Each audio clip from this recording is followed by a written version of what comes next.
Hello ladies and gentlemen, those in between, welcome to my YouTube channel. My name is Everett, and for today's video, we are going to be reacting to another KAJ video.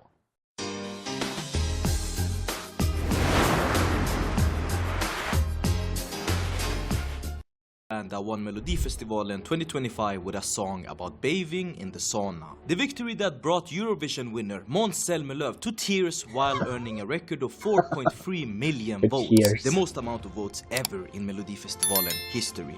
I'm sorry, but I just can't help chuckling. At first, I loved Måns, but after he lost to KAJ, and then he had that interview where he was like questioning KAJ's victory, I was like, what? I just got turned off immediately. Sorry, Måns. KAJ deserved the victory. Anyway, let's move on. Who are these three Finnish musketeers? Where did they come from and how did they end up representing Sweden at the Eurovision? KAJ consists of three childhood best friends. Kevin Holmström. By the way, guys, before we move on, I would like to give a shout out to the owner of this video, Alan Max, the one we have just seen. I might as well put a link to this video in the description box so that you guys can watch this video by yourselves without any interruption. And please don't forget to subscribe to his channel as well. All right? Shout out to you, Mr. Alan Max. Thank you very much for putting efforts into making this video. Anyway, let's move on. Axel Åhman and Jakob Norgård. Similar to ABBA, every member's first letter is part of the band name. K stands for Kevin, A stands for Axel, J stands for Jakob. As kids, they played on the same football team, never knowing that their paths would cross again in middle school. But when they reunited as students, it was like no time had passed. Looking so cute! Oh my goodness, Jacob. It is so cute. I love Kevin's facial features as well. Bonded by their love for music and comedy, they became the class clowns. Always Class cracking clowns. jokes, Aww. pushing boundaries, I love and this making photo. sure their classmates have a good laugh. Being young rebels wasn't just a phase, it was who they were. Living in a quiet small town like Vörå, you don't easily find new people to make friends with. So when you find good ones, you stick by them. And they did. That's in true. 2009, when they were just 15 and 16 years old, the friends launched a YouTube channel called KAJ Filmer. Their vision was quite simple: post whatever they found funny. Whether it was a random cooking video, goofy skits, or even their first ever song, Fiska and Gunnar, a quirky tune about a fish leaving Finland for a better life, only to end up in Japan as sushi. They had a unique and edgy humor played on representing the Nordic culture but also embracing its stereotypes. I've already seen this video clip. In fact, I've made a reaction video to like KAJ funny moments, including this clip. Oh my goodness, I couldn't stop laughing when I first saw this video. And by the way, guys, KAJ collectively as class clowns when we were in our high school.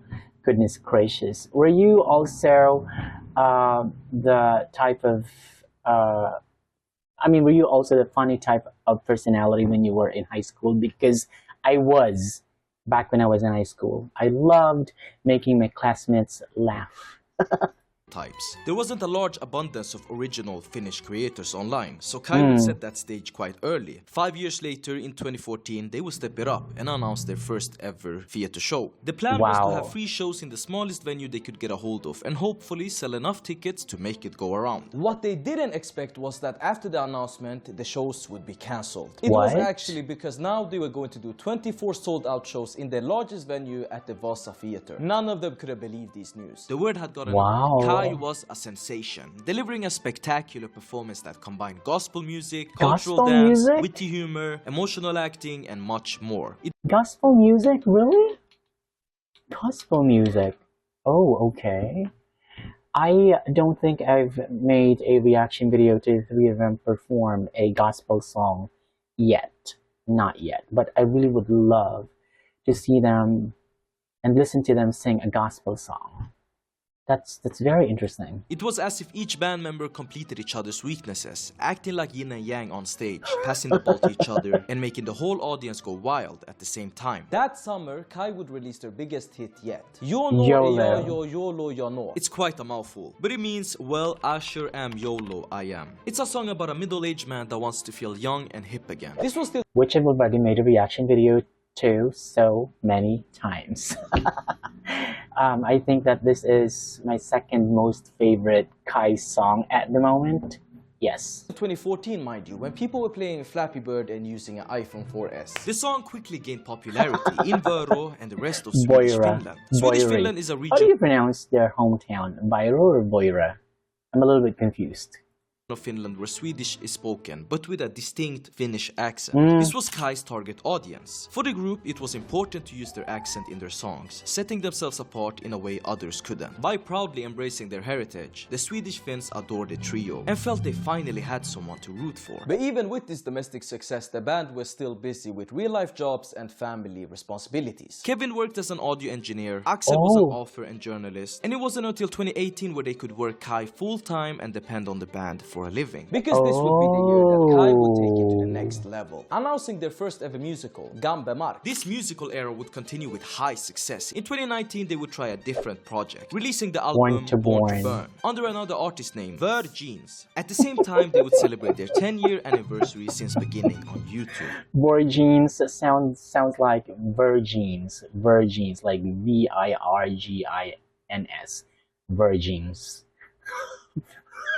With a sold-out arena show. After the massive success of Gambe Mark in 2021, they warmed up for the next musical, Botnia Paradise, which broke even bigger audience records. I've also made a reaction video to this This set the bar quite performance. high, even for KAJ. And the coming years wouldn't be as high tempo as before. Axel got quite busy with his own career as an author, releasing both children's books as Smugglare Skatt and novels like Klein. But it wasn't until 2020. I've always envied people who can read books, bookworms or wide readers, because I'm not a reader. I hate reading, and for some reason, you know, here's the funny thing.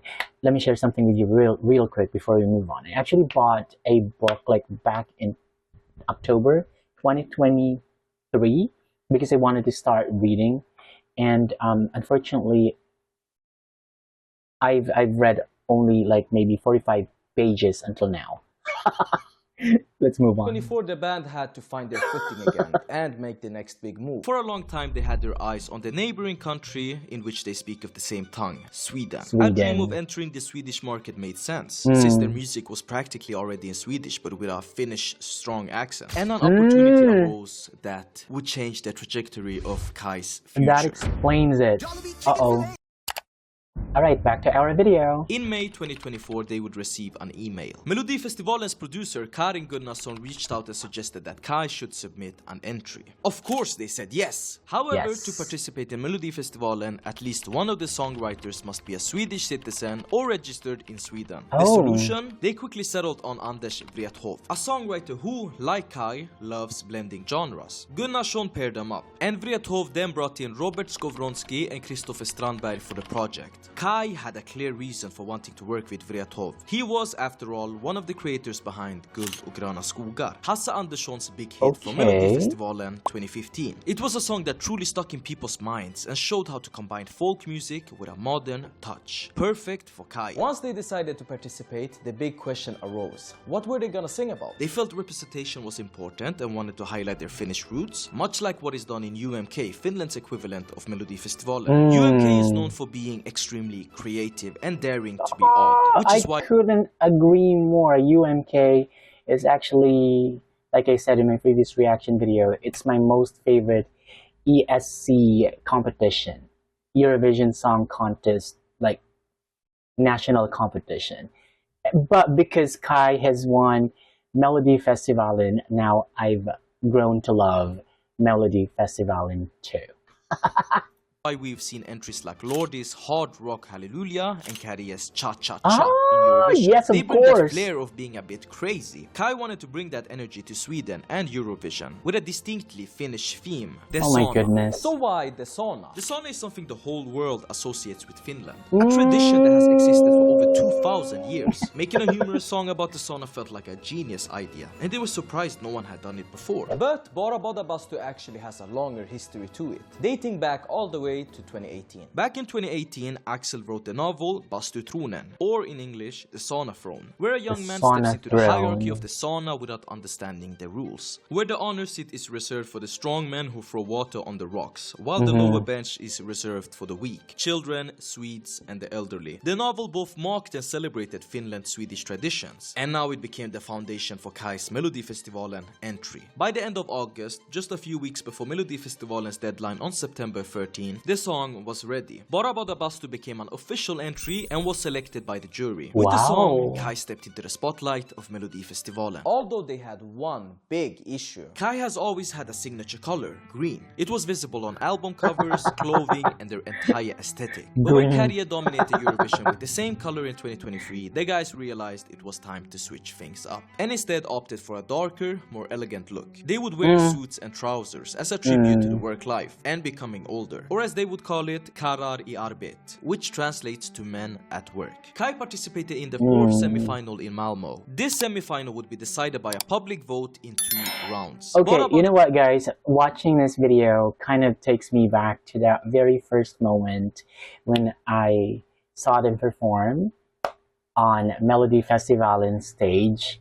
And to be honest, it was a totally unplanned reaction video. Somebody just mentioned in the comment section something along the lines of, hey, why don't you check out KAJ Bara Bada Bastu, another entry in this year's edition of Melodifestivalen. Because at that time I was obsessed with Måns' song Revolution. Yes, so, and I gave it a shot, and then when I first listened to it, I was like, oh my god. You guys check out my first reaction video to KAJ and you'll see what I mean. And when I listened to the first few lines of the song, I was like, wait a moment, are they singing in Finnish language? Now, somebody actually questioned in the comment section something along the lines of, hey, you're just pretending this and that. The main reason why I said Finnish was that they kind of sounded like KAJ. That was my main basis, you know, as to why I said that they sounded Finnish singing Bara Bada Bastu. You know what I mean? Because I am pretty much used to listening to KAJ songs, especially Cha-Cha-Cha. So thanks to Mr. Alan Max for this wonderful video. I've gotten to understand that they actually sing Bara Bada Bastu in Swedish language with Finnish accent, and a little bit of Finnish words like koksi, kolmi, eksi, kolmi, so eksi, oh my goodness, eksi, kolmi, eksi, kokni, solmi, sona, or whatever. Let's move on. The Bastu received the second highest score and ultimately advanced to the final, after Måns Zelmerlöw secured his expected first place. But I don't think Måns was ready for KAJ to advance. I believe KAJ was underestimated, especially by the other participants. They weren't exactly well known in Sweden, and humor isn't exactly known to work in Melodifestivalen. So it was a total shock that they even made it through. Suddenly, it was a total shock. Everybody was shocked. Became serious. Their hometown of Vero rallied behind them. Cars were decorated with stickers, and there was even talk of erecting a statue in their honor. Now, they couldn't let their roots down. Finland-Sweden had finally been heard and recognized. The song would garner buzz across Sweden. Towards the end of Melodifestivalen, the tide began to turn. It spread like wildfire and went viral even in countries like India and the Philippines. Bara Bada Bastu was such...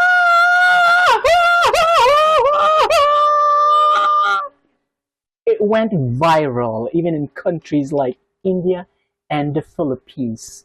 Philippines! I am from the Philippines! Jacob mentioned it in one of their interviews. You guys thought I didn't know? I know it. Because I saw the Finnish, I read the Finnish article. I just tried using English translator. Suddenly streamed twice as much in Sweden as Måns' song Revolution. And the special shout out to my country, Philippines. Was about to break out right before the final. A total night. Wait a moment, Alan Max, thank you very much for including this piece of information in this useful informative video.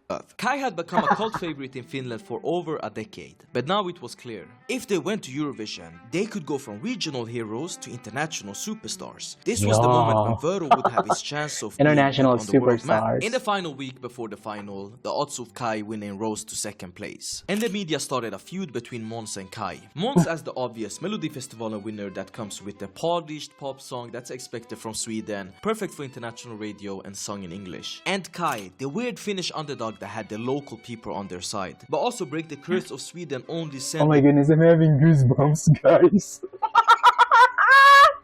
English I'm songs so to proud of Eurovision them. and having something cultural and spoken in the Swedish language. It was obvious KAJ would win the public vote, but the chance of Måns winning was still number one because of the jury votes. Everyone expected that the international jury would take Måns' side. The final took place in Strawberry Arena the 8th of March, and the ground was shaking with excitement, both at the arena but also online. Let me share something with you real quick. The night before Melodifestivalen final, you know what, guys? I was completely uneasy. I was totally uncomfortable. I couldn't sleep. I was extremely nervous. Really. It's an honest to goodness confession to you guys. Because I was like, if Måns won Melodifestivalen, my Eurovision 2025 journey would no longer be exciting. I mean, I would still continue to make reaction videos to Eurovision artists, Eurovision 2025 entries, but I wouldn't be as excited as I would if KAJ won. So I kept praying. I really did. I really did. This is the very first time I've done something like this. I mean, since 2022. Like last year, Baby Lasagna, I was rooting for Baby Lasagna. I kind of felt nervous as well before Dora 2024, but for some reason, I just had so much faith that Baby Lasagna would win Eurovision Croatia. And then when he won, I was like, oh, okay, continue. The fun and excitement continue. But this year, really, I was nervous because, let's face it, guys, Måns was a huge rival this year. And I was like, okay, really, I prayed, I even cried. I did. Now you know how huge of a fan I am of KAJ, even before they won Melodifestivalen. The debate was hotter than ever. For the first time in what felt like decades, Melodifestivalen was totally unpredictable. Would Måns win with the support of the international jury backing him as expected, or would the people's champions KAJ break through with the people's vote? It was tense. Måns ended up with the most points from the jury as expected, with 76. But he wasn't as happy as you'd imagine. You see, KAJ received 74, only 2 points less than Måns. And with the clear odds of KAJ receiving a record-breaking voting count from the public, it didn't bode well for the revolution he had in mind. Memories come rushing back to me. Stretching from watch parties where people gathered to watch the final, to bars and even across countries. Finland and Vero were filled with joy over the result, doing what they typically do every time I've already seen this. Why am I being emotional? But not everyone celebrated with tears of joy. Criticism against the win was massive, with Måns Zelmerlöw and Jon Lundvik leading the charge in this storm of emotions and harsh words in front of the press. I know. A major debate erupted over whether KAJ were truly talented and real I've seen singers. this interview. A rather embarrassing argument to make, given their long history of singing, doing legit opera. Like, you can see KAJ's talent at its peak. They use proper vocal techniques to reach higher registers, singing in passaggio. It's not something everyone can do. Måns got a lot of flack for crying around the press and saying he's shocked that the jury gave them such high scores, implying that he felt I saw this video and I was completely turned off by the way he answered questions, and even questioned the jury's decision. Now KAJ is on the lead in the winning odds, so I really have so much faith in KAJ. They will either reach, they will be in the top 2. That's non-negotiable for me. KAJ, this is my fearless prediction. They will either win or they will be the first runner-up. So For me, it'll be between JJ from Austria and KAJ this year. I have that very, very strong feeling, but still I'm keeping my fingers crossed that KAJ will win this year. Jury voted wrong. John Lundvik didn't say as nice things either. I mean, he was in a jittery mode laughing, but when asked by the press, he said that this is the new TikTok era and that's why humor is working and that he would never use humor in his music. And the Swedish audience wasn't so happy with these reactions because they were basically implying that KAJ were inferior because they were singing in Swedish, but also that it was Excuse humor. me, It John. a seriously polished radio song that could get whatever your name is on Spotify. And both artists got ridiculed. He also got to represent Sweden once as well, right? June whatever. I forgot his name. Community, but also on the press for reacting like this. But Sweden is now currently at the top of the odds to win internationally. The guys have promised to break the norm of Eurovision songs from Sweden being in English. This is like the first one since 1998. Wow. And it's crazy that it took 3 Finns to make Sweden feel a little pride in their own language. From a small town in Finland to the Eurovision stage, KAJ's story is one of humor, talent, and perseverance. They've proven that staying true to your roots. Wait. Just before I move on, guys, I would just like to say I love this video so much. It's so entertaining. This works out. You can take the boy out of the village, but you can't take the village out of the boy. This is what KAJ say at the end of their song. You can take the boy out of the village, but you cannot take the village out of the boy. Competitor in the contest, and instead becoming innovative, fun, and cultural again. One thing that ties their lyrics together, from the musical to the debut album and Bara Bara Bastu, is that their lyrics are silly. I'm thinking especially of the track Taco Hey, where KAJ tries to make a Tex-Mex song about tacos with a Latin-influenced beat. In the verses, the guys rap about how to make a great taco with avocados. This is their version of Netflix and chill, as they say in the song. It's genius how they can be humorous and over the top, yet serious. Oh my goodness, Jacob is a music so genre out hot. there, KAJ has made a banger Here in this I want to video, make more Eurovision content like this, and here. the only way I can afford to is by your free support by subscribing to the channel. Please don't forget to subscribe to Alan Max's YouTube channel. Alright. If you learned anything new about KAJ. Yes, I've definitely learned a lot of things from this video. But where do you see KAJ coming in Eurovision? At which final spot will they land? Comment that down below why you think so. Also, here's a picture of me and KAJ. I was actually at the label at the same time they arrived. This was weeks before they would win, and I literally told them like, guys, you're gonna fucking win. Like, let's take the victory week. I'm gonna post it when you win. So, and at 10 p.m. I posted that picture on Instagram. So yeah, you can follow me there too. But turns out I was right. They were gonna win. Hey and Kitos for watching. Bye bye. Alright guys, I think I've already said everything that I wanted to say, so please tell me how you feel about this video in the comment section below. Okay, so I guess that's about it for today's video. Thank you so much for watching this video, and if you like this video, hit the like button, hit subscribe, and hit the notification bell so that you can be notified when my next video comes out. Peace out.